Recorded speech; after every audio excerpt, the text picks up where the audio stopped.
Hello, my dear students.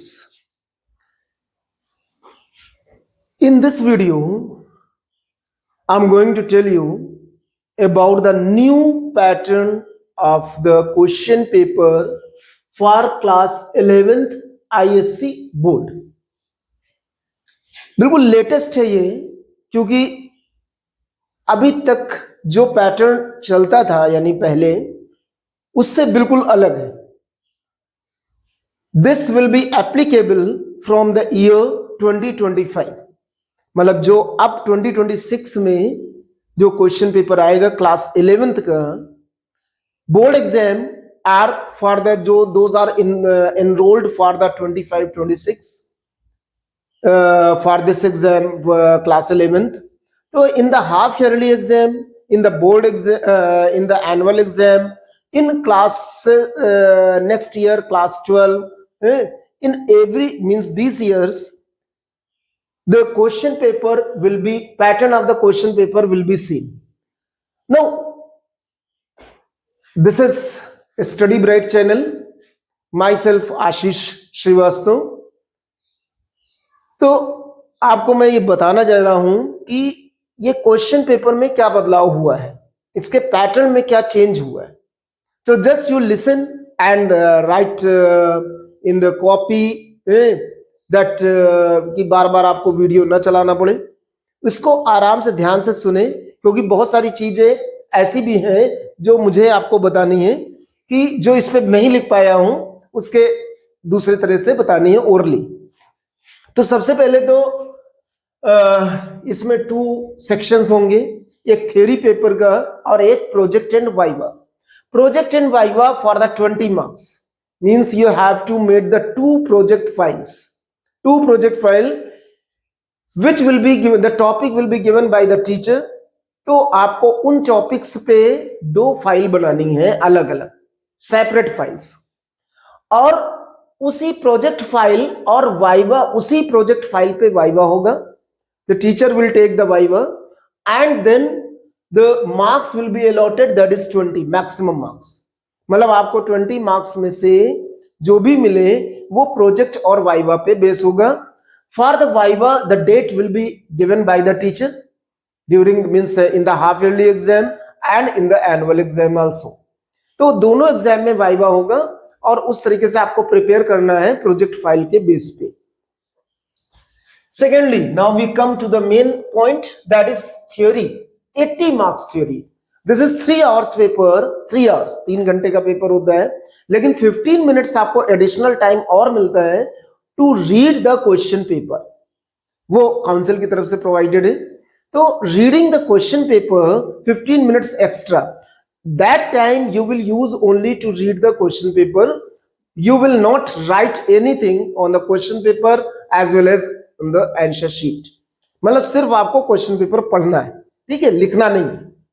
अब बताते हैं कि इसमें क्या चेंजेस हुए हैं आपके मैथमेटिक्स में। ये मैं लिख रहा हूं, this is only for mathematics paper, mathematics subject, not for other subject, only for the mathematics subject, क्योंकि इसी में ज्यादा चेंजेस हुए हैं। तो और बाकी जिन सब्जेक्ट्स में चेंज हुए हैं वो आपके सब्जेक्ट और भी सब्जेक्ट टीचर्स हैं वो सब बना करके बता देंगे या आपको क्लास में बताएंगे। तो pattern of the question paper for class 11 ISC board, that is mathematics, mathematics. अब क्या चेंजेस हुए? सबसे पहले तो थ्योरी 80 मार्क्स है, वो पहले से भी था, and 20 marks viva, but in the pattern it is changed now, completely changed entirely. पहले क्या होता था कि आपके पैटर्न सिलेबस में आता था, पैटर्न में आता था section A, section B and section C, but there were choice in section B and section C। मतलब कोई बच्चा सेक्शन B करे या कोई सेक्शन C करे, that is the choice। But now you don't have any choice in the sections। Section A, there are now 4 sections, 4 sections, section A, section B, section C, section D। मतलब इसमें 4 section हो गए। अब questions भी थोड़े से बढ़ गए, पहले की अपेक्षा थोड़े से बढ़ गए। हाँ, हो सकता है कि बिकॉज द 3 आवर्स पेपर तो level should be same, but the number of questions are increased.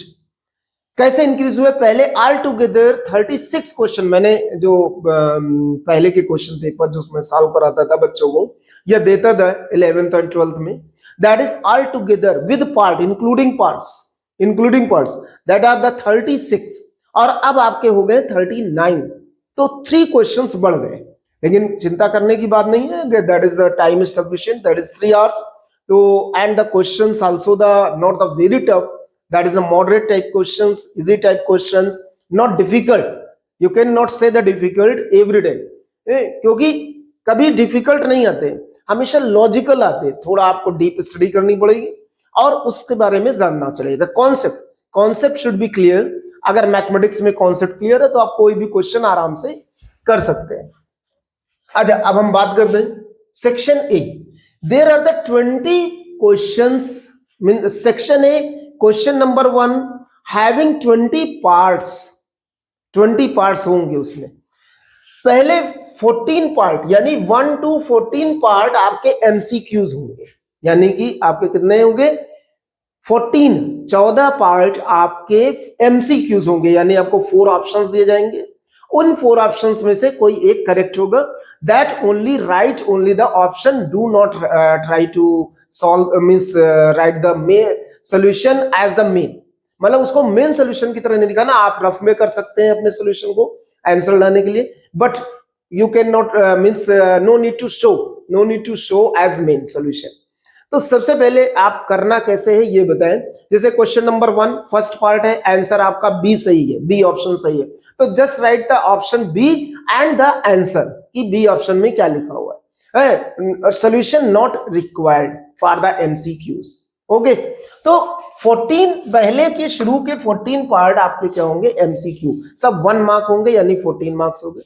उसके बाद आपके 15, 16, 17 जो पार्ट होगा क्वेश्चन नंबर 1 में ही, 15, 16, 17 जो पार्ट होगा वो आपका होगा assertion reason type. Assertion reason मतलब कुछ एक स्टेटमेंट दे देंगे असर्शन टाइप से, उसके बाद उसका रीजन देंगे और फिर पूछेंगे। This is also the type of MCQs कि असर्शन सही है तो रीजन गलत है, रीजन सही है तो असर्शन सही है, बोथ आर करेक्ट और बोथ आर फॉल्स, मतलब लाइक दिस। तो 4 options are there and you have to choose the option in that also. तो 1 mark, these are the 3 questions. But the next 3 parts, that is the 18, 19, 20. These 3 parts having the very short answer. इसमें MCQ ये यानी option नहीं दिए जाएंगे। You have to write in a step. Do not write only the answer. कि आपने solution किया अलग और उसका सिर्फ आंसर लिख दिया तो उसमें मार्क्स नहीं मिलेंगे। You will get marks only when you will write in steps. हाँ, it is very short question answer, तो इसमें आपको बहुत कम लिखना होगा, but you have to write. तो सबसे पहले तो ये जाने कि क्वेश्चन नंबर 1 में कितने पार्ट हुए बच्चों? 20 पार्ट्स। 20 पार्ट्स में सब पार्ट के मार्क्स 1 है, यानी कि टोटल 20 मार्क्स हो गए आपके क्वेश्चन नंबर 1 में, यानी 20 parts, 20 question you have to do in this question number 1. This is the section A. Now we talk about the section B. Section B, this is short answer, यानी question number 2, question number 3, question number 4, question number 5, question number 6, question number 7 and question number 8. These 7 questions 2 से लेके 8 तक ये आपके short answer type question होंगे। इसमें MCQs नहीं होता है और you have to write in steps and every question having 2 marks, यानी सब क्वेश्चन के 2 मार्क्स हैं और उन 2 मार्क्स को मिला दिया जाए 7 क्वेश्चंस के तो 14 मार्क्स हो जाते हैं, यानी सेक्शन बी में आपको 14 मार्क्स करने। अच्छा, और दूसरी बात मैं आपको बता दूं, all sections are compulsory, all questions are compulsory, कोई भी क्वेश्चन आपको छोड़ना नहीं, there is no external choice. अभी मैं आपको बताऊंगा आगे, ठीक है। अब बात करते हैं section C. Section C question number 9, question number 10, question number 11, question number 12, question number 13, question number 14, question number 15, यानी फिर से आपके पास 7 क्वेश्चंस आ गए हैं जिनमें आपको this is not short answer but longer than short answer, यानी शॉर्ट आंसर से थोड़ा और ज्यादा लिखना पड़ेगा। क्यों?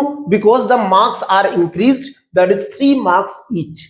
तो 3 मार्क्स ईच का मतलब है आपके 21 मार्क्स ऑल टुगेदर 7 क्वेश्चन के हो गए। तो 21 मार्क्स इसके, पहले सेक्शन के 20 मार्क्स, दूसरे सेक्शन के 14 marks and the third section that is 21 marks. अब आपके बचते हैं 25 marks.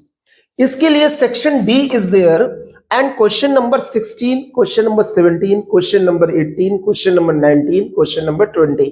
These 5 questions are here and each question having the 5 marks. सब क्वेश्चन के 5 मार्क्स, यानी टोटल हो गए आपके 25 मार्क्स। लेकिन ये लॉन्ग आंसर होंगे, this is the long answer, यानी थोड़ा सा लॉजिक, वी कैन नॉट से द डिफिकल्ट। फिर हम बता रहे ये डिफिकल्ट नहीं होते हैं, थोड़े से लिखने हैं, थोड़े आपको समझने हैं, कॉन्सेप्ट क्लियर होना चाहिए। ऐसा नहीं कि 3-4 पेज का क्वेश्चन होगा, ओनली द हाफ और first 1 page, that is not the longer than the 1 page, क्योंकि छोटे छोटे क्वेश्चन होते हैं but the logic is there. क्योंकि आपको क्लास 11th में है, क्लास 11th में तो यानी कि काफी अच्छे से पढ़ना पड़ेगा। तो that is the question paper, pattern of the question paper. 20 marks, 14 marks, 21 marks, 25 marks. If you add these, you will get 80 marks. तो ये आपका थियरी पेपर है। अब हम आपको जो बताना चाहते हैं extra, other than this, about the external choice and internal choice. There is no external choice. External choice का मतलब होता है कि जैसे कोई क्वेश्चन पेपर आपने पहले कहीं देखा होगा, क्वेश्चन नंबर 3, क्वेश्चन नंबर 4, मतलब जैसे 1 से लेकर के 10 तक क्वेश्चन है एंड डू एनी 5, तो आपको 5 क्वेश्चन की एक्सटर्नल चॉइस मिल गई, यानी 10 में 5 करने, वो एक्सटर्नल चॉइस कहलाता है, यानी 5 क्वेश्चन आप छोड़ सकते हैं। But here internal choice is there. Internal choice का मतलब है आप क्वेश्चन नंबर नहीं छोड़ सकते, you can not leave any question, just there will be the in suppose the question number 2 and question number 2 there is like this, you can see question number 2, one question is given here and then the second question is given here, that is called the internal choice। मतलब यहां पे एक question number 2 है, एक लिखा हुआ है, उसके बाद और करके एक और क्वेश्चन लिखा हुआ है, तो इन दोनों में से आप चूज करेंगे, but this both are the question number 2, कोई एक पार्ट करना है इसमें, that is called internal choice. तो इंटरनल चॉइस आपको कहां मिलेगी ये मैं आपको बता देता हूं। इंटरनल चॉइस मिलेगी आपको क्वेश्चन नंबर सेक्शन बी में है, सेक्शन बी में क्वेश्चन नंबर 5 में इंटरनल चॉइस मिलेगी, क्वेश्चन नंबर 6 में मिलेगी and question number 7।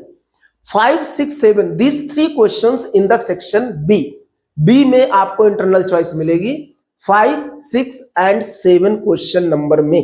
But section A you don't have any internal choice, क्योंकि वो आपके 1 मार्क्स क्वेश्चन है, एमसीक्यूज है, तो उसमें कहीं कोई इंटरनल चॉइस नहीं। अब सेक्शन सी की बात करते हैं, तो उसमें आपको किसमें मिलेगी, question number 13, question number 14 and question number 15, यानी 3 क्वेश्चंस उसमें भी आपको इंटरनल चॉइस मिलेगी। Similarly in section D question number 16, 17 and 18, 16, 17, 18 में भी आपको इंटरनल चॉइस मिलेगी। तो there are no external choices for you, सिर्फ और सिर्फ आपके पास इंटरनल चॉइस है, यानी सारे क्वेश्चन कंपलसरी हैं, you have to attempt all the questions, you have to attempt all the sections, there is no external choice. तो इसलिए थोड़ा सा ये लगता है कि ज्यादा हो रहा है, बट आप जब क्वेश्चन पेपर पाएंगे तो आपको लगेगा नहीं, it's sufficient, time is also sufficient, 3 hours है, 15 मिनट्स रीडिंग टाइम, तो you can do easily. So by this way, I have explained to you that is the class 11th mathematics question paper, the new pattern of the question paper of the ISC board. Thank you. God bless you.